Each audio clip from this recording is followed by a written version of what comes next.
Hello，大家好，歡迎大家嚟到大師傅裝修公司嘅 channel 啊！今日咧，我帶大家嚟睇下一個位於觀塘安秀苑呢個全新居屋單位，單位面積係大約375平方尺，我哋將佢改造成一房一廳嘅間隔。非常感謝屋主對我哋公司嘅信任，選用咗我哋公司嘅全拆裝修套餐，連埋升級工程嘅。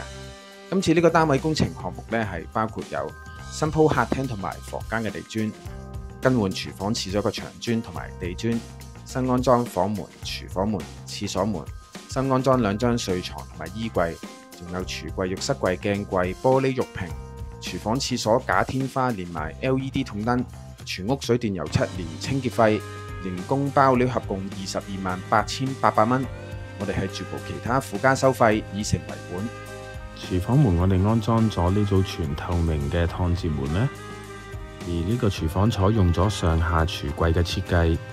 下方櫥櫃預留咗位置擺放洗衣機，上方櫥櫃預留咗位置安裝抽油煙機。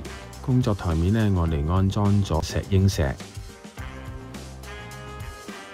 洗手間我哋安裝咗呢組半透明嘅趟接門啦，而洗手間亦都可以做到乾濕分離嘅設計。喺淋浴區呢邊呢，我哋安裝咗呢組黑框嘅玻璃浴屏啦，而喺洗手間嘅另一邊就安裝咗一組鏡櫃啦。睡房房門選用咗淺啡色嘅木門。